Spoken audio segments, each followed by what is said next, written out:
Topesi bino mbote bana mboka Congo bino batu bozwi libaku malamu ya kolanda biso ya mokolo lelo ezali ya solo émission na bino balobeli ezali émission oyo ezali présenter elongola ndeko na bino évangéliste Dadi Biatango. Pourquoi évangéliste? C'est parce que c'est la chaîne de l'évangélisation. Topesi bino mbote surtout topesi bino matondi parce que bozali ebele en train ya kolanda émission oyo tozwaki ba message na bino semaine passée, tout petit bino maton de poète, bolakisi biso ya solo ete bozali comme émission o na mitema. Bozali partout na ville ya Kinshasa pe na étendue ya République démocratique du Congo. Un grand merci na DG na biso évangéliste Roger Baka.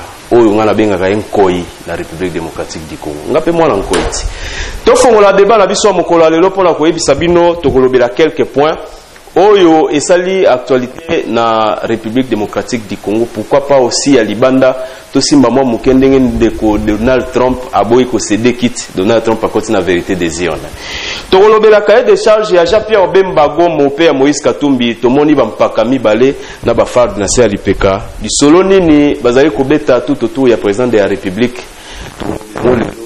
Balobeli na biso mokolo lelo. Tokobosana te rôle ya informateur mwana mboka Bahati Lukwebo na ndenge nini asangisi ba plateforme topé ba regroupement politique a présenté bango par le chef de l'État.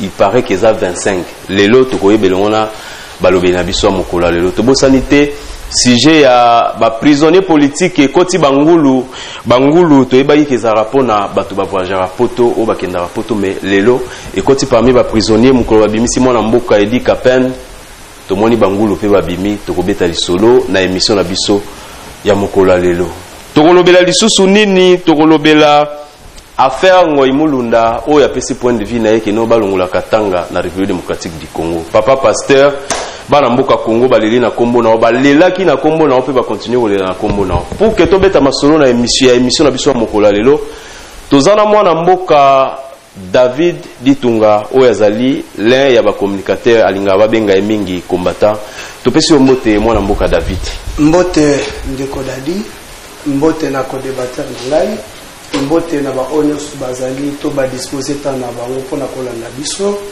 na sepeli lisusu makasi na ndenge ozuli kanisa ko bengi sanga lisusu na émission oyo ya balobeli parce qu'il faut ba que non l'UDPS 37 ans dans l'opposition et aujourd'hui parti au pouvoir azaki toujours au centre de la peuple congolais à sepeli mingi makasi. Merci beaucoup. Voilà, merci beaucoup moi mboka David. Tozapena ndeko na biso Bruno BM, yaza membre ya mouvement Réveillez et relevez-vous au ezali plateforme o esangisi ba jeune pona kobunda pona mboka na biso Congo, basaki yango na 2018 pe bazoko ba kosala yango. Topesi mbote moi mboka Bruno BM. Merci batelo mingi bandeko ba biso na kandi ya Congo. Ipa ibele na banda ya mboka na kati ya capitale ya Kinshasa. Nous avons fait des choses bazali awa na kati ya plateau tozali na bango wa ndeko sisi moninga mitokutanya isusu David balibinde ko ya UDPS na pesi bino batoni mingi ko na biso toye ko limbola mwa mukepo moto eba makambo ezeko le mboka na biso yi malamu sula ni mabi toye ko loba oyo esengeli elobama oyo esengeli to bongisa yango to dresser baloba kaso ki nzete etengami il faut ko dresser yango ta na muke yango to yena to bongisa ta on tsamozo mo bule zeko bima il faut ko lega tofongola émission na biso mokolo lelo tolobaki ete point na biso liboso tokolobela cahier de charge ya batu oyo bazokende tout autour ya président de la République pour la vision ya union sacrée pour la nation. Tomoni Jean-Pierre Bemba bayambamaki a plusieurs fois nande ko Moïse Katumbi baza toujours ba omi balé on dirait bana mapasa. À chaque fois président de la République azo yamba bango, l'autre fois ayambi bango bazalaki elongona mwana mboka Jean-Marc Kabundi. Ezalaki sujet fato lobia parce que tout le monde que président a négocié na batumé président ya parti naé aza absent. Alors cette fois-ci tout le monde mwana mboka Jean-Marc Kabundi mais moto epeli. Mwana mboka David Ditunga to bandi na yo cahier de charge ya Moïse na ya Jean-Pierre Bemba Gombo okoki kozala makanisi muke par rapport ya ba proposition oyo basali et pas ya chef de l'État avant que tokoma na analyse ya mwana mboka Jean-Marc Kabundi. Merci Mboko Ndeko Dadi na question tuni. Avant de répondre à la question, non, on a question parce que yebi avant chef de l'État Félix Antoine Tshilombo Tshisekedi a le bel likambo Italie union sacrée a pensé qu'il n'a le likanisi d'abord pour na ko yamba ba couche union surtout ya mboka na biso chaque secteur na likambo Italie consultation pourvu que nous ba oyo bazali ba leader ya opinion politique ba meka quand même ko présenter ba cahier de charge na bango par rapport à la coalition FCCK chez Tamoussa Kimboka pendant 2 ans, wapi intérêt à peuple congolais banay ko se retrouver tout le monde qui va couche union et se présenter qui est la société civile, bactère politique tout consort, se présenter qui pas chef de l'État pour vivre ba pesi ba kanisina bango. Alors, on a été étonné de constater encore que non. Tant que Mokonzi Yamboka a eu des décisions étant que garant qui veut le bon fonctionnement des institutions par rapport à l'article 69, il y a ses pouvoirs naïe, il y a cause à Mokano pour la cette décision, il y a peuple congolais de Balobaki Keno et Sengeli, les Cabo étaient une coalition FCC Cash et ça la société et la sous-ampleur. Pourquoi? Parce que tout le monde qui commande comme si qui autozala qui n'a pas consumé balé la carte Mboka ou ok tu dis que ça c'est le montant à prester extérieurement c'est président Félix Antoine Tshilombo Tshisekedi mais na makanisi na ye étant que Nelson Mandela Junior on va qu'il a fallu même matabo besoin qui temps mais besoin qui pour na intérêt à peuple besoin qui temps il y a bino ko sepela na mabota na bino mais place à peuple congolais ala qui mais cette fois-ci quand même na likanisito na idéologie ya coalition CCKH to mais quand même ko tomba la kemboka na biso kenel boso biso no surtout mona qui comment résister ezalaki to mona qui le lenge kan coalition ne tambola qui et pesa qui plutôt pas les simba qui te ndele to koti na likanisi na initiative ya chef de l'État Félix Antoine Tshilombo Tshisekedi par rapport à Union Sacrée. On a été étonné il y a quoi parce qu'il faut que nous ba proposition faire des charges de banda qui pas de konabiso député Moïse Dozang. Or le baki que non tant que pas chef de l'État ce qui a respecté cahier des charges te bango ba kosala nini ba ko quitter na kati Union Sacrée mais cahier des charges ya nini. Parce que comme l'initiative, il y a Union Sacrée, c'est le président Félix Antoine Tshilombo Tshisekedi, c'est le président qui engage la République démocratique du Congo. Pour moi, Bandeko, à travers le président Félix Antoine Tshilombo Tshisekedi, a dévoilé en force du monde que Mboka Nabiso et Bandaki Kotambola na cahier de décharge, Mboka Nabiso et Bandaki Kotambola partage à gâteau. Or, par rapport à la vision, il y a UDPS, grand parti politique, on a bien école politique, pyramide à renverser, slogan Nabiso et le peuple d'abord. Ndeko ceux qui ont eu mon panzi Nabiso et que au côté de l'idéologie, il y a slogan le peuple d'abord, il y a pas que le peuple congolais mobimba a combattu le maboko. Mais ceux qui ont eu na likanisié que famille d'abord, tout soit famille politique d'abord, tout soit autorité morale d'abord, on y a que ensemble le peuple congolais, on a pas repéré au Congo parce que on nous a dit qu'on privilégie intérêt personnel et non intérêt bien-être du peuple congolais. Voilà, ndeko okozwa maloba par rapport à réaction à David et puis na bakisi mutuna moko. Pensez-vous que le président Félix Azan a besoin d'apport, topé appui à Jean-Pierre Bemba et puis à Moïse Katumbi? Merci ndeko pour la parole au Pessingai, Isa c'est mon mingi ya koloba makambo et puis limbo la mokileba. Parce que soki to ba loba makambo yo ezali poto limbo la mokileba. Soki ekosala ngai pasi mingi na kati ya plateau oyo, comment on va faire la liboso ya charlatan politique? C'est un dégât pour la nation. Non, parce que, non, s'il vous plaît, non, je suis devant, non, je vais dire ceci, je suis devant le grand, mais je suis là devant un apprenti. Non, je suis en train de dire, je suis devant un apprenti qui ne comprend pas un confusionniste de haut niveau. Pourquoi? Je vous le dis ceci, président Azu Likanicia, union sacrée pour la nation. Qu'est-ce que cela veut dire? On dit l'union sacrée pour la nation. C'est parce que le président de la République a remarqué qu'il y a un ça ne va pas. Il y a quelque chose qui n'évolue pas. Il y a quelque chose qui ne marche pas dans un État. Il faut maintenant prendre la solution pour l'intérêt général. Mais cette solution-là, aujourd'hui, il faut que le président a une solution là. Il faut dans la vision de la mission de l'IDPS. Il faut dans la vision de la mission de la député. Mon conseiller a une ici, il y a pour ça l'union sacrée pour la nation. Ça dit tout le monde peut se présenter et présenter les carrés de charges. On va alors commencer à juger, comprendre qu'est-ce qu'il faut. Et là, on va ça la pose au Missa. Et ça dit qu'on va bitumbater. Bateau nous pas comme ça, le fanatique politique. Le quoi est comme il a monnaie, voilà, on va passer là. En confusion, ça dit monnaie, n'a pas de déployer. Il est pèse dans l'ingénie. Il est pèse dans la cambité. Il est pesé dans la bateau, mais quand même, la structure est là. Non, je veux vous dire ici. Quand on a la population, s'il vous plaît, monsieur le journaliste, je peux dire ceci. La population n'a pas d'âme. La population n'a pas d'âme parce qu'il n'y a pas de structure responsable qui peut expliquer le peuple. Quand on dit le peuple d'abord, c'est un slogan. Une bande de mensonges. Quand vous êtes en train de construire des mensonges avec un groupe de gens pour dire à la population que voilà, nous sommes en train de parler auprès de vous, nous sommes en train de chercher la solution pour vous, tous ensemble là. La population est distraite par un groupe de gens, un groupe d'individus, des ignorants. Des ignorants qui ne comprennent pas. Je ne sais pas comment aujourd'hui vous voulez ignorer les cahiers des charges. Mais l'idée était d'abord qui? C'est le président de la République parce qu'il a dit que non, rien ne marche.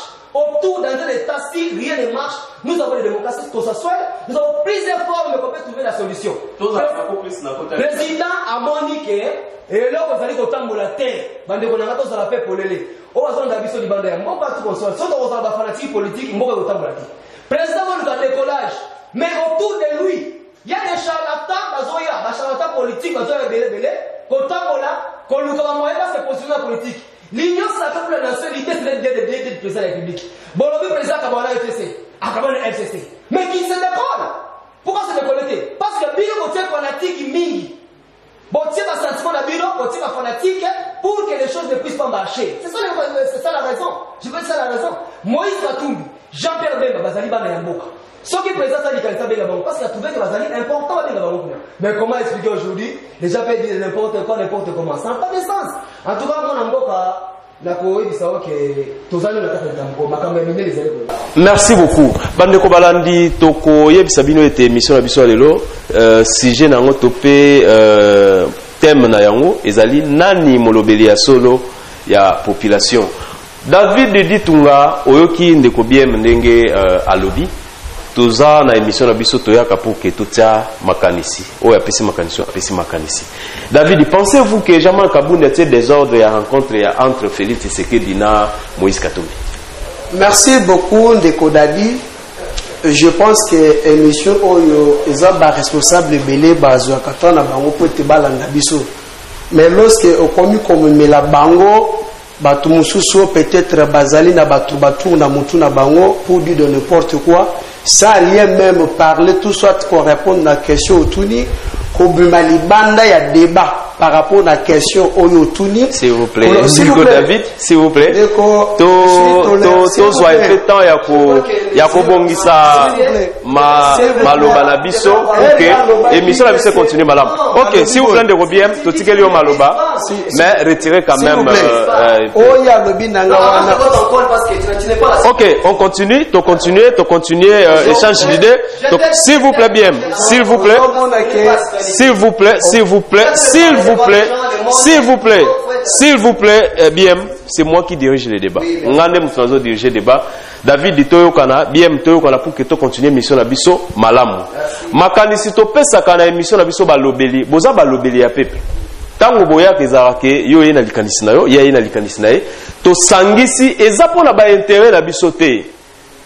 Eloko o évangéliste Roger Bakalo barango to ça la politique. Pour ete totika ba souvenir bana na biso pe bakoko na biso bakoya baya kokuta yango ke tata na biso asala ki boye tozolobela gratuité enseignement plus tard soki vision oyo efandi bato bakoloba nini ezalaki mise en place à partir ya pouvoir ya président Félix Tshisekedi Tshilombo eza ba souvenir oyo esengeli na ba homme d'état totika oyo bozo sala lelo lobby émission peut-être plus tard moko parmi bino aux la ministre bako juger bino à partir ya ba réaction na bino s'il vous plaît to diriger débat pour que to ke malamu réaction ya Jean-Marc Kabundi par rapport ya ba cahier de charge ya Jean-Pierre Bemba pe Moïse Katumbi ndeko dadi na ucholo baboye je suis bel et bien combattant de l'UDPS na kati ya UDPS ezali parti politique au mutako ignorer litna yangote et puis ezali parti politique bien structuré tozana ba structure wapi ezali kosa la beauté ya UDPS na lobby que non émission oyo ezana ba responsable belé balanda biso pour être toye ba biso génération future makanisi nini tozali komema yango par rapport na politique ndenge ezali koleka na mboka na biso mais lorsque tozali ko poser question à la personne qui muto répondre na question na yo azali ko s'attacher na babilo mususu na ba futilité wana zo benga ngweza déjà faux débat parce que ba question auto prélever auto ko débattre o ezali ba imboka bazali ko zala biso total sabango que union sacrée ezali nini et puis vision ya union sacrée kolo nango ezanai je pense que tango de konabiso Moïdo Nzangi a fait déclaration naie par rapport à cahier de charge na moni place ici débattre tango de konabiso honorable député Kessel Wanga a fait déclaration naie a moni place pesami débattre le président Félix Azalouana il est le président de tous les Congolais parce qu'au moment où nous parlons lorsque tozali ko makambo était la gratuité de l'enseignement ce n'est pas seulement que Banatoba combattant de l'UDPS de Bazali qu'on méritait la gratuité de l'enseignement, qu'on bénéficiait. C'est-à-dire qu'ils allaient ensemble le peuple congolais. Oh, les autres Zali Koloba, rapport, n'a pas eu personne d'Akissa, Misa Totomi Balé, ceux qui totalement prisonniers politiques, il y a Joseph Kabila, Bazaka et l'UDPS. Mais au moment où nous parlons, sous vision du président Félix Tshisekedi, Bazali Banda, tant aux alliés Koloba, Bazaki, exilé politique, Bazaki, a eu des pestes. Mais au moment où nous parlons, Basti Bazouini, des gens beaucoup en abisso. C'est pour vous dire que le président Félix Azali, qu'on est vrai pour l'intérêt du peuple congolais.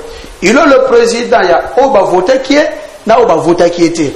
Alors maintenant, pour la question autour de l'Oba, il faut que nous, il n'y a personne aujourd'hui, qui cause à la mieux placée pour ne pas défendre les pouvoirs de l'UDPS. Il faut que lorsque vous voyez Jean-Marc Kaboun, il faut que vous ayez une casquette étant un homme d'État. Il y a une balai, il faut que Azali, une grande partie politique, Azali pour représenter.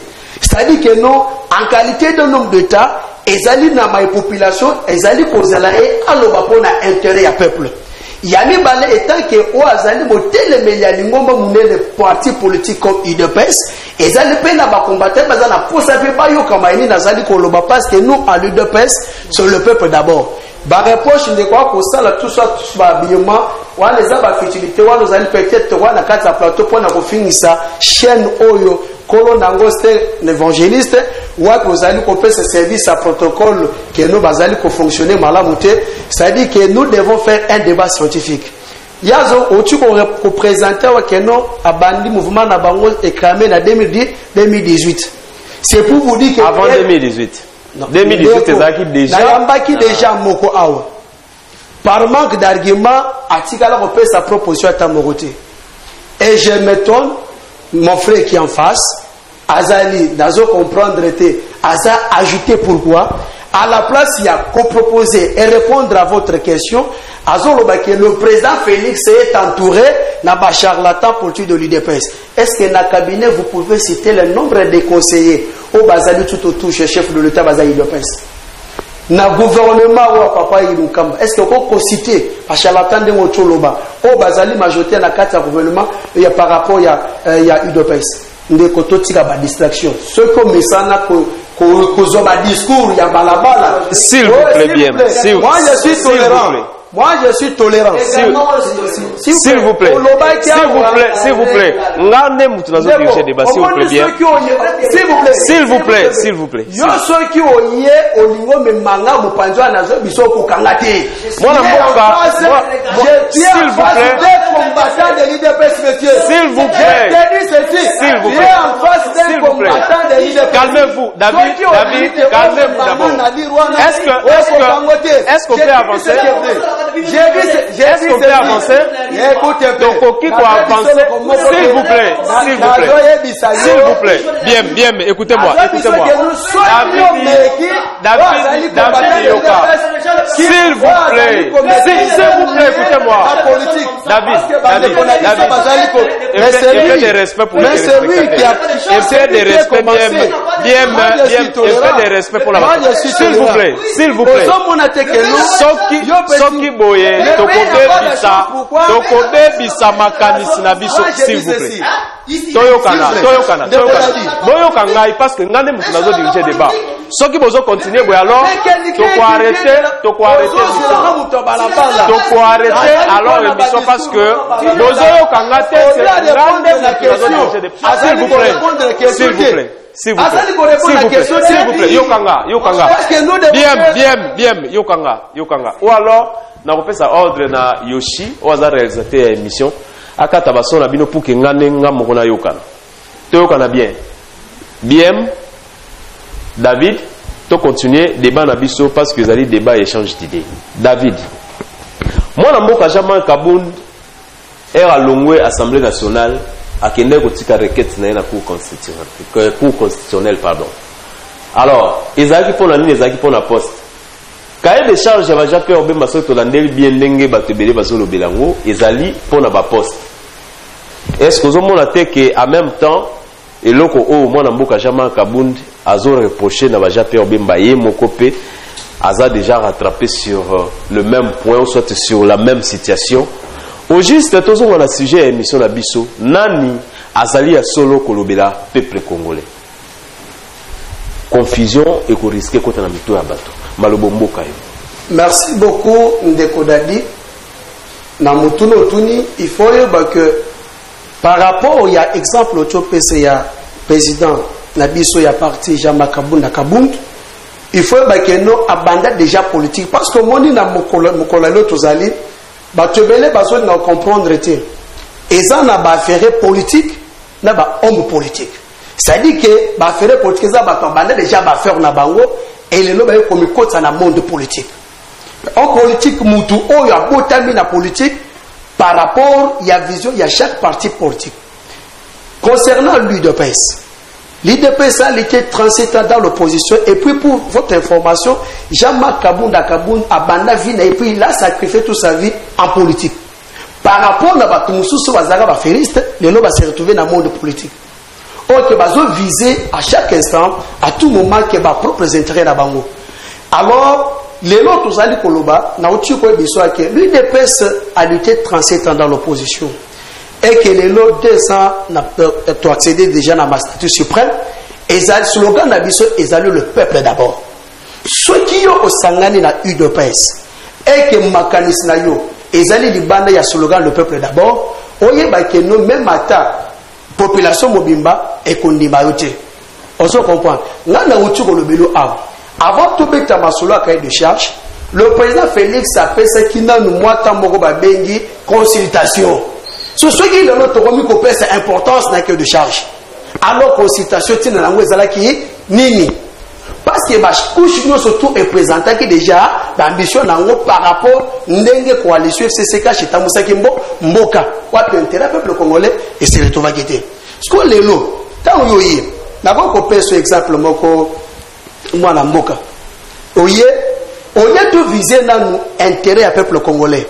Yomba la moko obandi ko viser ba poste et puis il faut taper ba poste en poste nini primati assemblée nationale ceux qui les coalition FCC cash et que parvenir ko tambola malamu te parce que on voyait la présence il y a des autorités.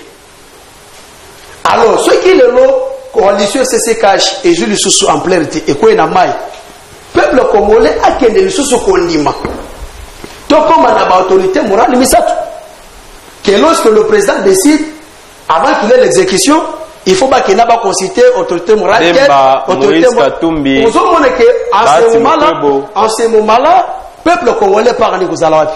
C'est-à-dire que une seule UDPS, Jamal Kabound, il n'y a personne. Il faut d'abord savoir une chose. Où il y a Zali na pouvoir, Azali produit, il y a UDPS. Fils de l'UDPS. Il y a d'autres personnes en dehors on peut ça là tout pour la protéger le pouvoir et l'UDPS. Parce qu'il faut un objectif à chaque parti politique. Qu'on crée le pouvoir, qu'on conserve Yango. Maintenir. Voilà. C'est-à-dire qu'il faut Oyeba Yango. Et ça, les trois objectifs là, et pour qui jamais pour le Manakati, il y a homme d'État, entre-temps, il y a le président des grands partis politiques, UDPS, Nakomo, il y a Jean-Marc Kaboun, 520 gigas, oh, il y a Sali, et ça, pour la quota, les enfants du monde qui non, affairistes politiques, n'a pas homme politique, on y a pour privilégier intérêt, il y a peuple congolais, mais on va pour privilégier ventre d'abord, famille d'abord, autorité morale d'abord, aux hommes qui sont très importantes. C'est-à-dire à quoi servent bon? Oh, il y a Ndegonabiso, on n'a pas critiqué. C'est pour vous dire que non, et tel dans Moulumba, à ça c'est que déjà, à ça nakati a prévré nakati Jean-Marc Kaboun. Parce que lorsqu'il dit, bah traiter d'un étudiant, mais ceux qui étudient dans le lobby, même les grands professeurs d'université, bah comme on a insomnie. C'est pour vous dire que, oh yo, président Nabiso, Jean-Marc Kaboun, dans ce cas, ça ressemble à Tokoloba, ils allaient pour défendre l'intérêt général du peuple congolais. Merci beaucoup, mon amboka David Ditunga. Toke n'est pas un déco BM. Naebi que débat, ezwaki moto et mati, mais to calmer dans nos esprit pour que to pesa makanisi na biso na ndenge longo bani ndenge na hotel koloba ete émission to koki ko sala lelo mais na mikolo ezali koya moko parmi bino akoki pe ko koma ministre mais kaka batu oyo bakolanda biso na YouTube bakoki kozwa juste extrait ya ba ingénieur abimisi yango aux yeux du monde entier to moni ministre ndenge azofinga na facilité et au sa malamu te toza bilenge to ebike tozo bunda pour que mboka na biso ke liboso et longola batata ba mpaka o basali des années na pouvoir te mais ande ba ezande et longona jeunesse mwana mboka BM tozui lelo oyo tozo ka mutu nyonso azolobela ono ya cahier de charge homme politique nyonso azolobela cahier de charge mwana mboka Jean-Marc Kaboun atemeli bemba telemena parce que na évité peut-être parce que partage eza un peu moins mobulu. Donc, ebimi na ndenge en poissa. Okoloba nini, population koki ko espérer que non, il y a des hommes, de vrais hommes politiques, ou soit ba hommes politiques, ou il y a qualité, ou ba koki ko espérer na bango que ba ko défendre réellement ba intérêt ya peuple congolais, et ba intérêt ya Congo. Merci mon avocat, merci de organiser boye. Bon la biso, tozali na problème de préparation. Ça veut dire Bandeko Nabiso et l'IDPS d'avoir fait conseil du pouvoir, de l'élite s'il vous plaît. Bandeko Foyimi de l'ignorance. Cela veut dire il y avait un série des impréparations. J'étais avec papa qui sait qu'il y a la survie, le défait qui sait que son homme repose en paix. Il n'a pas, à tout le temps, il ne donne pas l'autorisation à n'importe qui. C'est à celui qui ne mérite pas. Ça dit, dans cette partie-là, il dépasse. Aujourd'hui, si je parle qu'aujourd'hui, il y a trop de charlatans, je vais vous expliquer aujourd'hui parce que tout le monde vise à avoir de l'argent, s'enrichir et faire de n'importe quoi. Mais pour distraire les peuples dans les discours démagogiques et ainsi de suite. Il y a vraiment un problème de préparation. Il y avait un groupe de gens qui ont été préparés par les papas qui se quittent. À cette époque-là, ils avaient la maturité, l'éthique et la moralité. Tu vois, cette morale-là, aujourd'hui, à la disparition de ces pères-là, nous avons connu beaucoup des immoraux. Il y a beaucoup de gens, des charlatans sont sortis. Aujourd'hui, dans ce monde-là, beaucoup de fanatiques, ils disent BM qui gagne, Intel qui gagne, Mike Chalabouni qui gagne. Tu vois, ce sont les personnes qui cherchent à tisser, qui cherchent à faire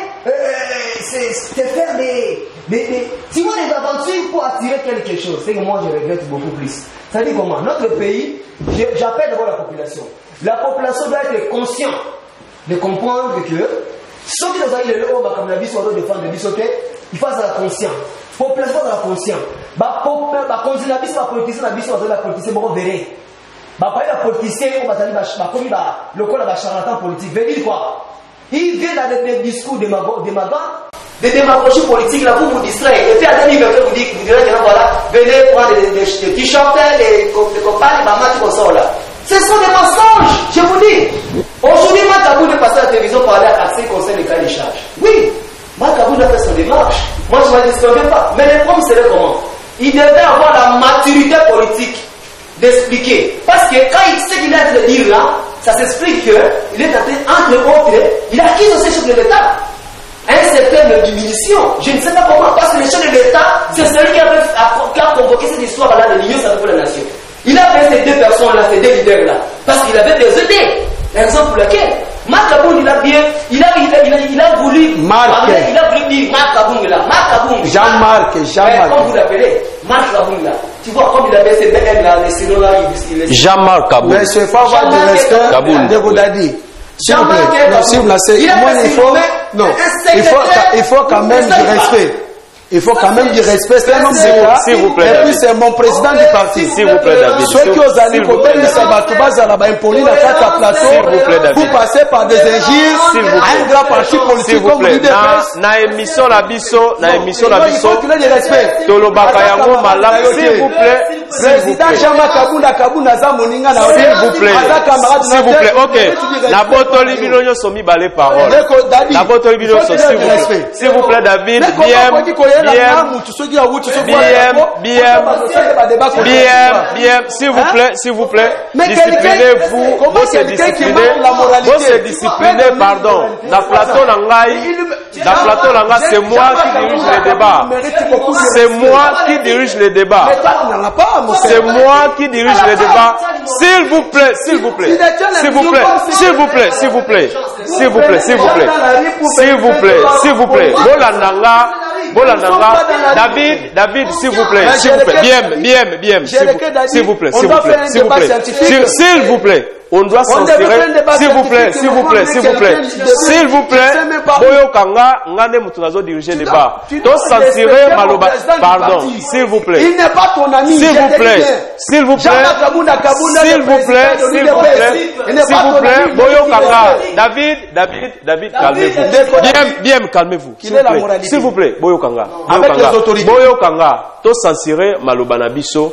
Pour que bandeko bazolanda biso na télévision bamona biso ke tozali ya solo bato ya bwanya boza ko se rappeler lisolo ya mwana mboka moki ana yolama ezaki obé na émission boye na plateau ya confrère na biso na Mirador iza malamu te bato bako juger biso par rapport ya ndenge nini tozali ko pesa bwanya topé analyse na biso na ba émission na boto bino maloba pour que tolekana deuxième sujet parce que on a moniqué beaucoup de côté rôle il y a informateur tout le rôle il y a informateur moi na mboka bati lukwebo na émission na biso mokola lelo to moni bato ebele ba regroupement politique ebele tout autour ya bati lukwebo plus de 25 regroupements politiques basangani pour que bakutana na président de la République toujours à côté ya bati lukwebo Ouazali président ya AFDCA a même pas le président de la République pour a présenter bango pour na koloba ete musala ezali kokende malamu tokozo maloba ya mwana mboka BM avant que tokoma epa ya David. Merci pour la parole. Je crois le démarche de l'informateur c'est un démarche vraiment très important parce qu'il répond à la demande de l'État. Il répond normalement sur les demande. Est-ce que c'est constitutionnel hein? On dit quoi? Constitutionnel, voilà. Oui. C'est-à-dire, le monsieur Baz répond à la demande des chefs de l'État. Là, on a dit ce qu'on ne veut pas. Parce que les chefs de l'État, c'est pour des raisons, lorsqu'il y avait déjà une union sacrée pour la nation, tout comme ça, là, on trouve que le président, au départ, il avait vu qu'il y avait un problème. Et raison pour laquelle nous sommes tombés dans ce stade-là, il faut nécessairement nommer un informateur. Tout la mine na kota lingala. Oui. Informateur à son répondre à la demande. Il y a chef de l'État. Là, on a dit ce qu'on ne veut pas. Il n'y a pas beaucoup à commenter. On doit quand même être responsable. Parce que ce que je vois aujourd'hui, il y a trop de confusion. Moi, je n'aime pas les fanatiques. Moi, j'aime parler ce qui est correct et défendre les intérêts du peuple. De la population. Parce que notre population, ça nous fait du mal parce qu'aujourd'hui, la population autour de confusion, la population parle, la population autour de confusion, la population ne comprend pas qu'est-ce qu'il faut, nous sommes où, on nous a mis où, quel serait notre intérêt aujourd'hui. Mais moi je vous dis, ne vous hasardez pas. Chef de l'État a nommé Baaz comme informateur, il répond à la demande des chefs de l'État. Na côté à Lingala, s'il vous plaît. Vous avez compris. De Kobayati, à l'autant de la bombe en Lingisa.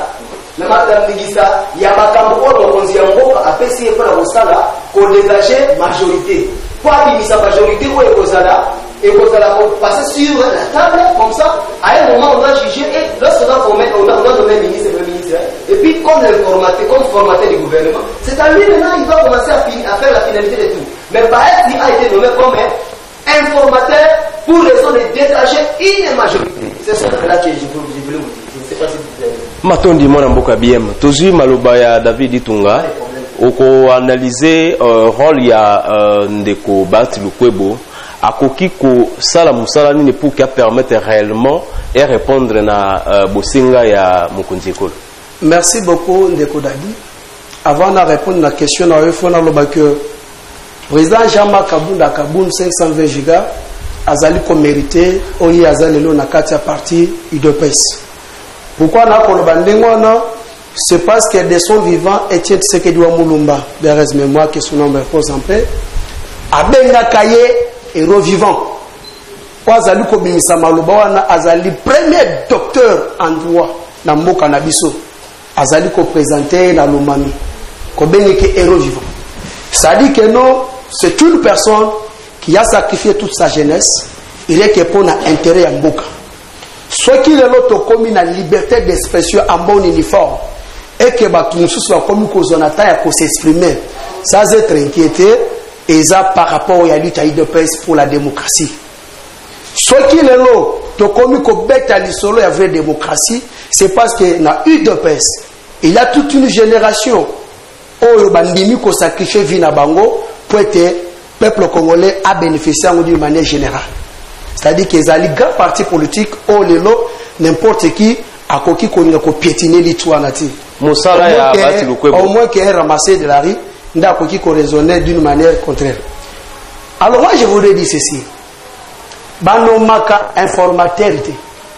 Ce qu'otali article 78 Nabiso alinéa 2, balobi que le président de la République nomme Premier ministre au sein d'une majorité parlementaire. C'est le Premier ministre qui est nommé, pas un informateur. Il faut bien maîtriser la Constitution. Mon état, tozali koya awa, toyebani tozali koloba pe to misara monoko parce que bilenge pe lokola biso ba kolanda baza pe censé ko maîtriser la Constitution. Informateur, c'est une personne où le chef de l'État a confié mission. Donc, a confié une mission pourvu qu'il a identifié majorité na kati assemblée nationale. Lokola lelo c'est sûr ezali kokota. Potoyeba banani bazali na ngamo ya opposition, potoyeba banani bazali majorité, pour total en force du monde que non tel parti politique ezali na ngamo ya opposition, tel parti politique ezali na ngamo ya majorité pour na union sacrée l'intérêt du peuple congolais. Il faut que ezali pouvoir dissocier le chef de l'État à la personne, il y a Koulout Nabiso Bahati. Parce que Moutou Akoki qu'on ignorait en côté, que nous, quand même, Azan a 20 ans d'expérience dans le monde politique, et puis, connaissance, ils allaient quand même comporter plus, soit ils allaient choisir chef de l'État. Le problème est que nous, Azali pour Tangola, le Lengue Azali va confier monsieur pas chef de l'État. Il est censé travailler en une personne libre pourvu que nous, à la fin, à présenter résultat, il y a mission au chef de l'État confié qui est. C'est-à-dire que c'est ce que nous attendons. Ce qui est très important, on a connu que nous avons aidé Nabatou, va comprendre que différence entre coalition et FCC Cash et Zalaki que nous les deux autres personnalités. Maintenant, par rapport à l'union sacrée, ce n'est que la vision du chef de l'État. Dans la vision du chef de l'État, ça veut dire que votre mentalité à Sika et ça il faut tout le monde renouvellement classe politique et ça la manakati. Parce qu'on a vu que Batobele Basali comme on a tel à côté, tel ailleurs. Oui, c'est bien, il est le président de tous. Mais le problème est que vision par rapport à l'union sacrée. C'est ce qui est très important. Wapi, chef de l'État, à mon avis, que Moutou a koki ko sala musala wana, ezali Koulout Nabiso pardon, Bahati Lukwebo. Merci beaucoup. Toko tana litono Nabiso Mususu o tokolobela likambo ya ba prisonnier politique o babimaki par rapport à mesure de grâce ya chef de l'État. Tozuma na mboka Edi Kapend o asali plus de 20 ans na prison ya Makala. Tomoni lisusu na sima na ye bato ebele pe babimi o ngai na bengi bango bangulu po ete so tolandi pena na liste wana bango pe baza na kati te. Tozonga mwa muke par rapport ya arrestation ya mwana mboka Edi Kapende. Mwana mboka David. Musée Laurent Désiré Kabila akufi après quelques temps baye kokanga mwana mboka Edi Kapende. Est-ce que un président de la République a okufa en fonction alors que bato o bakangi totikala komona jugement na bangote totikala komona procès na bangote, c'était quoi avant que kotana bangulu o babimaki longo na mwana mboka Edi Kapende? Merci beaucoup de Kodadi na question tuni, mais je pense que question na izali valable et puis izali bien okoki kopoza ngona plutôt na biso colonel Edi Kapende parce que yende mutu azalaki na sécurité ya Musée Laurent Désiré. Mais faut yeba onga na koki koloba ke na zali kopesa merci beaucoup na président Félix. Pourquoi cet homme-là a dirigé pendant 20 ans. Totikala rogate ke no abeli oba transféré na poto au tout consort. Mais mesure pesa melaki nous allons dire bravo. Alors que Vital Kamerhe est juste 6 mois sur 4 mois ya pamba. Oui, dossier wana il faut na yimbola ngonde ko avant na continuer na likamuna toloba. Il faut ba ke ndeko na biso Vital Kamerhe azana condamné na premier décret parce que dossier na ye oyebi ki amemaki on a coup d'appel na ba trancher ngote po ba ke non ba kiteye ba bakisi to ba diminuer ba mbula na ye par rapport na condamnation suite ya ozali ba recharge eza tombé sur lui. Maintenant moi je m'attendais après libération ya colonel Edi Kapende na mona ba ressortissant espace ya Katanga le capé basa la bloc pour que nous félicitons le chef de l'État pour la mesure et grâce à ça na colonel Edi Kapende pour aller espace à Katanga. Contrairement à ceux qui n'ont pas kangi mutu il y a espace à Katanga wana tokomona ba ressortissant ba notable babimi avec cette génération que nous sommes ezali bantu valeur obiso tokoki ko supporter en lisusuté. Parce que dans Boka, nous tous on a des Congolais. Ozala ya Kim, Ozala ya Est, Ozala ya Central, ya Ouest, nous tous on a des Congolais. C'est-à-dire que Moutounion surtout, Azali mieux placé, ya kovana na Boka na ndenge elongobani. Pourquoi na koloba elo kwa ndingwana? Tochi comme on a ba arrestation ya avec Mukuna Ao. Tout le monde ba ressortissant, tout le monde ba notable té. Tochi comme on arrestation na Libanda ya Roger Lumbala. Tout le monde ba ressortissant. C'est-à-dire que ce sont les antivaleurs que biso bilenge tant tozali koya na ba émission boye puis ba sosa bazar pour landa biso baye ba que notre avec le président Félix génération échangée déjà façon à pour raisonner que no ba birwana ba antivaleur wana tokoki kolinga te za la toujours continuer na classe politique na biso ou bien la société congolaise ezali honorer biso te. Mais la question ezali bien placée pour na kotuna yango na kulut na biso colonel Edi Kapende parce qu'il y a des Tazaki chargé à sécurité il y a Musée Laurent Désiré. Mais quant à moi je dirais merci beaucoup la présidente Félix Antoine Tshisekedi parce que ebele babandaki koloba kofinga ye keno ndenga zawana Edi Kapende akotikala jamais ko maboloko jamais bamso aloba jamais ndekoloko la presse penge aloba keno soki Edi Kapende alobimi makala ya kolunga la muka mais Edi Kapende asabima déjà na mona place à l'écran de télévision te pona koloba keno na longo la muka. C'est pour vous dire que ezali bantivalère OK peuple congolais ça ezali kolanda totel melango avec toute l'énergie ceux qui tolingi kemboka na biso et kendeliboso avec la nouvelle génération. Merci beaucoup. Mwana mboka BM ozali pe moko balobeli to lekisi mwa tangu awa na émission na biso metozo pousa na muke na suka ya émission okoloba nini par rapport ya libération ya ba prisonniers politiques otomoni mutazaki vraiment na mutu penda ya train ezaki mwana mboka Edi Kapende mais na sima na ye tomoni DG ya sike OVD DG ya nani ya Secop tout tolingi toyeba pourquoi moi confusion et puis analyser muke par rapport ya musée depuis 2001 na mois de janvier si je me trompe pas c'était le 16 Musée a Koufi, Bakangi Edi Kapende, mais jusqu'à ce qu'Edi Kapende n'abimi, tout le monde procès Edi Kapende. Mais à Vital Kamerhe, ils pour la Makamba Mosolo. Juste quelques semaines, tout le monde a déjà procès à RTNC. Le procès le plus suivi dans le monde entier, c'est le procès à Vital Kamerhe. Ozo Maloba. Merci moi mboka na baloba o pesinga mboka ngai. Na sepeli mingi na motuna oyo eza motuna madame. Bande ko balandi waza na biso musika ba meka kwenda oké. Baloba moye. Balobi, les problèmes politiques sont les problèmes de tout le monde. Quand les problèmes de tout le monde sont les problèmes de l'objet et la politique. J'aimerais dire ceci, c'est quand même de recadrer quand même la parole, il y a camarade David. Ceux qui nous ont parlé beaucoup plus des antivaleurs, mais nous accusons beaucoup plus notre pays. Et aujourd'hui, le président Félix est à la tête du pays. Quand vous parlez des antivaleurs, et puis partout ailleurs, dans le monde on dit que non, le Congo c'est un pays de caractère, voilà les antivaleurs, c'est les Suisses là. Au lieu de chercher à localiser les problèmes, trouver des solutions, vous voulez dire de n'importe quoi, merci. Mais je parle à ce qui concerne monsieur Edi Kapel. Monsieur Edi Kapel, pour l'explication, pour que les gens comprennent aujourd'hui, il n'était pas comme le général, colonel. Lingala, s'il vous plaît. Azalaki colonel. De Edi Kapel. Azalaki le col à un du camp. Ça veut dire comment?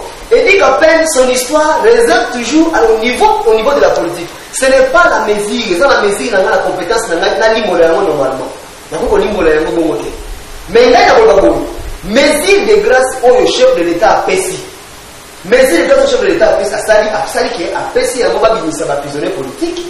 Ils ont répondu dans l'attribution, il y a chef de l'État, c'est bien et bien. Là, j'ai dit, moi je suis un homme qui est plein d'éthique, répond à des qualités. Je promets pour l'avenir, j'aime pas autour de moi des antivaleurs, j'aime pas autour de moi des charlatans, j'aime pas autour de moi des gens qui sont devenus des politiciens.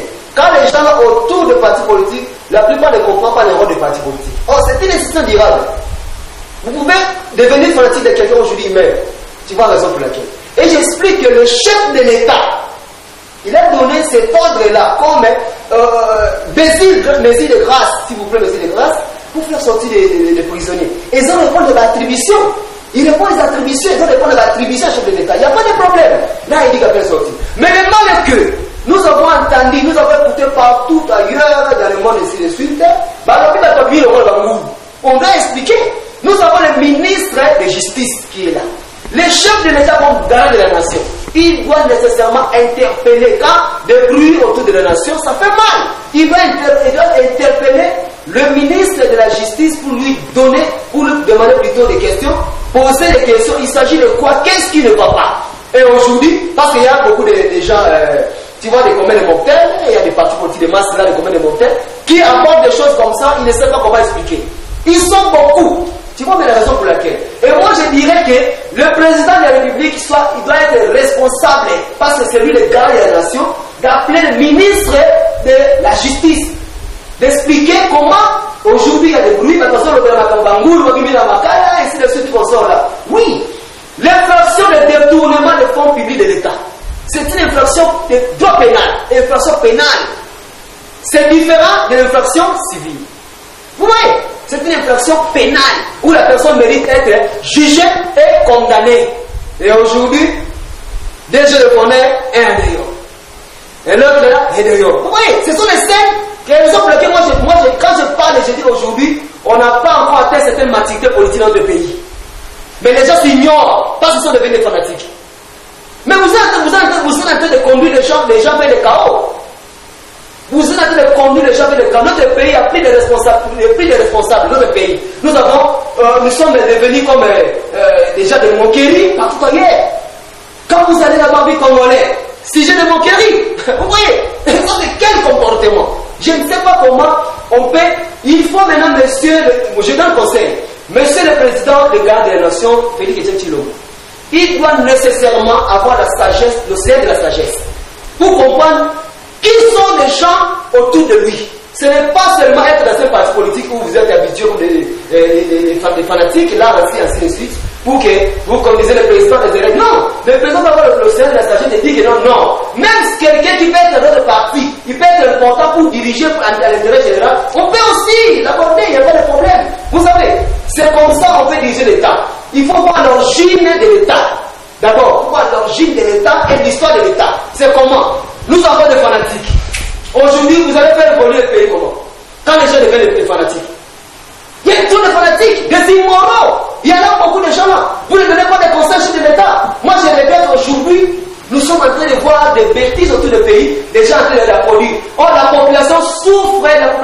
Merci. Aujourd'hui, nous avons 2 ans, rien ne marche. Merci beaucoup. Bande ko balandi to komi na suka ya émission na biso. Kasi ya mboete to si émission na biso esengé na biso to fanda mwa muke puke to meka kolobela muke to pe ko critiquer. So to lobi ko critiquer na kota ya li français. Et lobi était to lobaka ka mabete mais to lobana mabe na bolamu. To lobela 18 ans il y a pouvoir il y a Joseph Kabila où il a dirigé qui République démocratique du Congo de 2001 jusqu'à 2018 jusqu'à ce que Basali passation ya liboso na président de la République Félix Tshisekedi Antoine Tshilombo na mboka na biso République démocratique du Congo. Wana nde tukufanda sur question ya Ngoi Mulunda na ndenge alobeli. Mwana mboka David, est-ce que Ngoi Mulunda lelo akoki kozala un donneur d'élection après tozonga sur gestion ya Joseph Kabila pendant 18 ans pour na tosukisa émission na biso. Merci beaucoup Ndeko Dadi. Oyebi ke ba sujet ya boye il faut bien sarabato bazali na notion politique. Il faut bien sarabato bazali na maîtrise politique. Oyebi ça c'est pour la 2e fois que je sois en face dans le mouvement citoyen réveillé. Mais je crois que ceux qui ont invité Naï par rapport au mouvement Nabango, j'aurais beaucoup souhaité que Obeng Sanga Nazala un débat contradictoire na président Nabango que Oyelanga je ne sais qui. Donc il faut savoir une chose. Ba peso micro na kolobana yo même ba bazolanda biso ba opesa na raison. Tu as trop parlé et tu n'as rien proposé. Ogangi po batomo ne kozo ganga ozoloba lozoloba de l'autre côté. Moi j'ai parlé des antivaleurs et j'ai quand même arrêté. S'il vous plaît voilà. Au moni batozo qui a parlé c'est on répliquait pas na ngai. S'il vous plaît bien. Bien. Na ko récupérer 20 secondes na moment non oui. Merci beaucoup. J'ai parlé des antivaleurs. Na rotuko lobakeno par rapport à la libération il y a colonel Edi Kapel. Na natangi combat général Kapel na wata. Lorsqu'il a eu micro à l'époque il était colonel comme si que Yonanga Tobi Kazali général.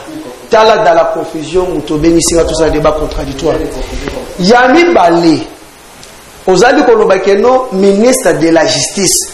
Ozomone ke ozoya na plateau ozobeta masolo politique, tu ne maîtrises rien de la politique. Ministre de la justice titulaire Azate. Tundaka Seni. Azali Siko Azali vice-ministre. Voilà, tu viens à la plateau pour faire un débat politique, tu ne maîtrises rien. S'il vous plaît, avancez gestion à Joseph Kabila et puis réaction à Ngoi Mulunda. S'il vous plaît. Oyebi de David ezana bato balanda kangai et puis bayebi ngai na monde politique. S'il vous plaît. Quand le titulaire est suspendu sur le plan administratif, les intérimaires ont reçu responsabilité. Donc si le plan administratif mon frère. Olobia on a la carte Olobat. Il y a prochainement ben isanga président na bango. Oh gozali ko sala ko qui sa soni. Ya mouvement na bino. Parce que vous parlez en quartier politique. Oui, bien, moi je n'aime pas autour de moi de ceux qui font de la politique. Mais tant que vous avez koya, vous avez le débat en quartier de qui? C'est ce que tu as dit, peut-être sous la maîtrise de l'État. Tu n'es rien à comprendre. Et puis, tant qu'on va lobby pour la bande de Konabiso, oh, il y a déjà à Soko. Et puis, j'arrive. Donc, j'ai le problème de s'il vous plaît. Donc, on a tant qu'on lobby pour la Ligue, il faut que nous comprendre. On le dit que le chef de l'État doit interpeller. Oui, ils ont attribution là. Mais le chef de l'État, ils allaient quoi appartenir soutenir la partie politique. Pour tout le bango. Vous devez faire conseil le chef de l'État. C'est pas. C'est ce que tu as dit, mon frère. Au moins dit que peut-être l'objet sur aux alakis puis au éviter. Tant que vous allez comprendre dans votre. Avancez la question. Qu'on répliquait dans votre mina monokonaï. Ok. Le président de la République a été le premier institution à Mboka. Il faut que Mboka n'abisso mutuna mutazana la responsabilité naïe. Le vice-ministre d'ici là cause de la devant PGR de la République. À votre information. Au moins, si on comprendre la politique, bien privé, avancez par rapport à la gestion, il y a Joseph Kabila, par rapport à la gestion, il y a Joseph Kabila, 18 ans, et puis, est-ce que réellement Ngoi Mulunda a coquille qu'on a la donneur des leçons, les lots dans mais gestion à Joseph Kabila, sénateur, vie, n'a zapena, n'a pas souvenir à Malam pour naïe. Les lots, ceux qui t'ont allé comme on a baoudiana, ils apprennent le régime naïe. Les autres choses, tu as comme on a bakuluna, les sapons de régime naïe. Les autres choses, tu as comme on a toutes sortes d'aventuriers, ils allaient sur régime naïe. Mutu lokola pasteur ngoyimulunga. Et voilà to ko ko bengango église té to an faut to bengango meeting. Oui, salamaki. Et puis déclaration naïe, ils allaient kotali sans face du monde pour la kolobakeno victoire au Gabiso et de ces qui volé en 2011. Et puis étant que citoyen congolais que je suis David Ditunga, na kotuna na société civile. Bah, il expliquait comment Daniel Ngoyimulunda, membre de la PPRD, a été comme président. Étant question congolais. Je suis censé poser une question dans la société civile, bah, expliquer biso. Tolande biso no surtout déclaration naïe. Kolobakeno, ceux qui balingite que Katang et Kabwana, on doit commencer à respecter le président sortant. L'autorité morale. Le président sortant, Joseph Kabila. En oubliant que nos sénateurs à vie azali ko bénéficier statut d'un ancien président. Les lois pour la liberté, il y a démocratie. Sous président Félix Antoine Tshisekedi, azana katakota la l'aise. Contrairement que lorsqu'il y a Salaki président, c'était difficile pour qu'un opposant puisse circuler librement. Les lois sous Fati, sénateur à vie azali ko circuler sans être inquiété. Alors, à propos, le qu'on appelle, obéke moi namboka ba komba ngoya ngope omole misaba peuple congolais ole kabo ngoy mulunda ole kabo ngeto dor ole kabo ngoy kasanji dozo mone que non e komi le lope kata ko bangisa ke soko boti mwana wa pese komba ngoy izali ngoy musoko te quand même na lobi comment bangisa alors lelo ndeko na biso aux arrêts j'ai été étonné na mona ba député ba kena parlement bazu espace ba pesi communiquer pour que la façon dont il a été arrêté ezalaki malamu te.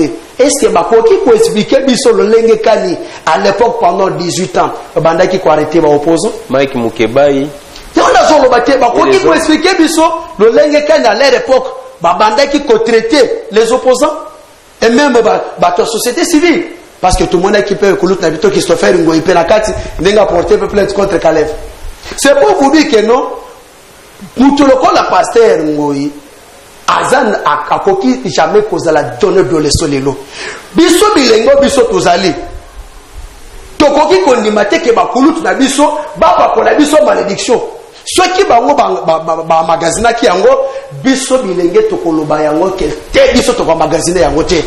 Parce que au moment où nous parlons, tokoki jamais comme on a un individu quelle que soit casquette politique naïe, tendance politique naïe, parti politique naïe, aleka pona koluka ko diviser peuple congolais. Wananga na koloba yango NON.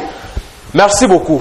On est zaki maloba ya mwana mboka David Ditunga. Tozi maloba mwana mboka BM. Okoloba nini par rapport ya arrestation Ngoyi Mulunda et puis moi commentaire mon sur gestion ya Joseph Kabila parce que bandeko ebele ba kombela ki biso balobi ya solo ete boye bisa bandeko bazana plateau ba meka ko commenter mon sur gestion ya Joseph Kabila pour que to banda ko comparer yango na ya président Félix pendant que azana on a début ya premier mandat naï maloba mboka yo est-ce que Ngoyi Mulunda ko zala vraiment donneur de leçons pour le peuple congolais? Merci ndeko pour maloba opesingai na kanisi to banda ta moke ave manaka bo moke tie mati na ina banda bo mkena le cadre mo makamona mokea wa na uzolisa tant nazolo ba mingi na émission oyo vous devez apprendre la politique pour comprendre la politique. Ça dit il faut aborder ça pour comprendre ça. C'est-à-dire quand ça va permettre il y a la politique on va dire la sabino comment ndenge ngo ça la pose vraiment les fixer au contre la poche comment ma politique na ba. C'est un défaut pour politique na bien la vie là. Là on sait là on mke pour la gestion de Kabila il y a 18 ans. Récemment, le président Félix Tshilombo, qui s'est qu'un Félix Tshilombo, le président Félix Tshilombo, le baki yango, dans le quota, il y a un français. Alors, il y a un mot de bosso, il y a un bandeko, il y a des bandas. Alors, il y a un mot que, Ndeko Kabila a sali encore notre partenaire. Là, c'est la première des choses. Alors, il y a un banda yango. Ndeko Tshilombo, le baki, Kabila a sali notre partenaire. Et pour des raisons, quand le président de la République dit comme ça, comme un papa dans une maison. Papa, dans une maison, quand il dit, voilà, une maison comme ça, entourée, beaucoup d'enfants ne sont pas dans l'ordre, l'autre dit que non. Mais quand papa dit que non, vous devez accepter ça. Nous devons accepter, il a dit que Kabila est notre partenaire. Maintenant, la gestion de Kabila pendant 18 ans aujourd'hui, c'est assez un fiasco. Parce que Kabila est devenu un encadré de plusieurs malhonnêtes. À encadrer les malhonnêtes bénin, Bantibalé bénin. Il a ramené le pays dans des cas de difficultés aujourd'hui, des difficultés que le président Félix a fait de voir aujourd'hui. Ça a été déjà construit avant par Kabila. Parce que lui, par Kabila, aujourd'hui, les gens ignorent parce qu'il y avait une coalition tout au sol là. Mais je vous dis, c'est l'obscur, cette coalition-là. Cette coalition-là, il faut bien juger la manette politique. Ce n'est pas normal. Hein? Ce n'est pas normal, c'est pas normal. Ce n'est pas normal cette histoire-là. Ça dit, Ndeko Kabila a mal géré le pays pendant 18 ans. Je donne raison à monsieur le professeur docteur Mérite Mosengo, avait bien localisé à cette époque-là, à encadrer ce régime-là. Le régime des médiocres. Mais aujourd'hui, c'est la suite de la médiocrité. Mais quand vous protégez ces gens-là, c'est la suite de la médiocrité. Vous savez maintenant les droits de la population. À tout moment, vous avez trompé la population pendant 18 ans. Et aujourd'hui, nous avons M. Tirombo. Et aujourd'hui, les fouilles de la médiocrité continuent toujours à commencer à planter les pots de banane. Merci, merci. Vous avez Matondo. Matondo. J'ai dit, mes chers amis, chers compatriotes, population a été trompée.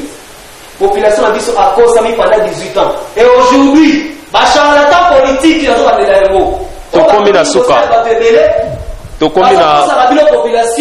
S'il vous plaît, s'il vous plaît.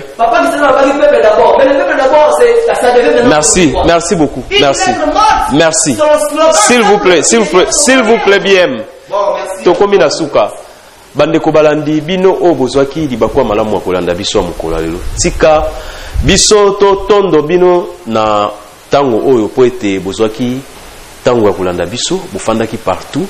Tika ete na remercier bandeko o bazwaka TV bataka télévision na bango liboso ya salon na bango to pe mususu na kati ya salon na bango salon Ligue des Champions oyo pe babongisaka nga to pe sibino matondi po ete tokomi na suka ya émission na biso bandeko bozwaki tango ya kolanda biso na mituna na biso lelo tolobelaki nini tolobelaki nani solo molobeli ya solo ya population nani molobeli ya solo ya population nde masolo tobetaki na émission na biso moko lelo bandeko toyeba ete mboka na biso tokoki kozala nsima ya bato melobi bato wana mpe bakokende bamisusu bakoki kowa bamisusu bakoki kolongwa na bokonzi kasi de génération en génération bato misusu bakobotama mpe bamisusu bakozwa esika esengeli na biso tobatela Congo tolengela Congo tosala Congo bolamu tosala congolais bolamu yango napesaka raison na évangéliste Roger Baka po ete soki tozali boye eza nde mpona loboko na ye et puis oyo azali kotia po ke mosala na biso ekende liboso tokotika koloba te tokoloba mpona mboka na biso Congo po ete ezali ya solo penda engagement oyo ebakisami lisusu na lisungi ya mosali na nzambe l'évangéliste Roger Baka oyo azali DG na biso topesi bino matondi mais tokosisa émission na biso boye te sans ke topesa liloba suka na ba intervenant na biso napesi bino 30 secondes à chacun tobandi ko compter un de ko David ozwi maloba mpona aussi émission na biso. Merci beaucoup napesi lisusu merci na ndenge obingisi na lelo. Et puis na pesi lisusu merci na kulutu na ngai Roger Baka ngake mingi. Et puis na découvert tango bandai ko sala émission moko à votre écoute. Sa façon de prêcher la parole de Dieu à travers ba film ba nigérien, pardon. En tout cas, j'ai été beaucoup touché. Et puis na sepelane makasi na misala wa azali kwa sine suite à charge nzamba pesi a continuer na logique wana ekozala malamu mingi. Et puis na koki kosilisa te pourtant lobi soki lobi likamba de peste ya fatigue béton na koki kotika kenene wana te. Et reposer question pour na kamba bila ya Joseph Kabila pendant 18 ans 15 secondes déjà na place qui a lobake on a déjà 3 secondes faut na récupérer na place à l'Obabe, tel banda makamba coalition. Or que ndeko moment nous parlons les kamba coalition SCCKHC pour financer déjà les sous-soutés. To komi ko beta makambo ya union sacrée. Yango na biso ke na ko personne numéro nanga benga na privé na tangisa yo na la kisayo ke soko ozali ko matana plateau politique oye bakoma lo lenge kani okoki ko répondre et puis maini okoki ko loba parce que ozali ko loba ba réaction na yo eza d'abord ko fingisa mouvement citoyen na bino et puis de deux aye ko la kisa casquette ke na suka ki azamu ta Joseph Kabila na ba propos n'est pas ce que mon essai qui est déjà analyse non par rapport à l'émission commentaire mon oui, par rapport à déroulement à l'émission oui j'ai beaucoup aimé na sepeli ning maka c'est pourquoi parce que zali émission moko na mona ko yambara mingi bilenge or que bilenge tozali au centre ya nyonso et sengeli ko continue ko baisser brater continuer avec cette logique parce que biso d'avenir à lobby mais ceux qui biso moko toza conscienté je pense que to ko mériter les sous ba bêtise o bazo ngabati ke la biso partir de l'exemple lokola ngoimulunda ok tozali ko pesa félicitation na justice amboka na biso tozala ki pe to monde na ba ressortissant ya Katanga ko pesa pe merci na libération ya Idi Kapel. Merci beaucoup mwana mboka David Ditunga tozala ki na elongo mwana mboka BM lilobano ya suka et puis moi commentaire muke par rapport na déroulement ya émission na biso. Bon merci lilobana ya suka ba imboka bona biso le ba véhicule na suka comme vous tokomi kokita tokomi kosuka na suka ya mama kumaloba o mwana kopesa bino merci mingi ba balandi biso na mimemia kona na biso makambo tolobi awa mingi soki bocaractériser yango nalobaki ne bandelike soki oyebi politique te il faut koluka koyeba yango aborder la science politique pour pas la politique ndeko ya koloba na yango ya Kabila bato bayebi ngai ya monde ante bayebi o yebi na science bayebi. C'est la raison pour laquelle on a dit que dans ce secrétaire Kabundi, il faut que ça la casse. Qu'on a battu dans aux affaires. Vous avez dit Mokonzi, pour le battre aux affaires. Dans ce premier émission, au sein de l'eau, de quoi il s'est passé encore mingi. N'a pas si Makambuya Bélé Goya, Makambuya Miné de quoi parce que nous ne pouvons jamais laisser les charlatans se réjouir de ce pays. Nous ne pouvons jamais laisser les charlatans dire n'importe quoi. Donc on sait qu'on a tous à Mokonzi Nanga, Mokonzi Abissé Mboka, c'est le président Tilo Tshisekedi. Mokonzi Amayele, il y a un peu de alors, na kolokoe, na bande ko baza na naturage ya Mokonzi. Bozalaka na maloba ya sukali. Pour makambo to komi nango, peso de collecte suite na bino. Boko pesa président makanisi malamu to ko bisa mboka. Merci na sukiwa. Merci bandeko balandi tokomi na suka ya émission na biso ya mokolo lelo tika ete na remercier équipe technique oyo basimbaki machine ya mokolo lelo na moni ona na sima ya bilili ndeko na biso oyo azali mokonzi Yoshi oyo réalisaki émission oyo ngana benga kaeke yazali nzoko po ete soki asimbi machine ekenda kobeli liboso na bosani te ingénieur Jérémy et puis bandeko msusu donc tukutani prochainement tika ete nzambe ya lola pe nzambe ya Congo apambola bino toza na motema malamu envers ba congolais toza motema malamu envers Congo po ete tozali kosala lelo yango ko rattraper biso lobi to ebité peut-être lobi intel to pe songolo akozala nani tosala bolamu pona Congo po ete lelo yo papa au diriger République démocratique du Congo pendant 18 ans ministre 32 millions ebunga ministre DG 60 millions ebunga un jour kombo na yo ekotikala peuple congolais bakobetelaka bana oyo bazali ko soka bayoki kombo ya intel te yete tata na bango aiba 32 millions na biso tata zongisa mbongo ya l'état po ete tozali na besoin nango prochainement tokobanda kobimisa ba dossier ya bandeko oyo baza ko détourner mbongo ya Congo. Po ete mbongo ya Congo ezali mbongo oyo biso nyonso foto profiter na yango. Soki ba Congolais bazo profiter na mbongo ya Congo ekosala ete na administration tokomona mbongo eza ko circuler na misala pe na banini partout tokomona mbongo ezali ko circuler pe peuple congolais akolia malamu akolala malamu akolamuka malamu soki mwana beli akozwa baswe malamu tokomi na suka émission na biso tika ete ngana pesa bino merci tokutani prochainement nzambe ya Congo nzambe ya Israël apambola bino merci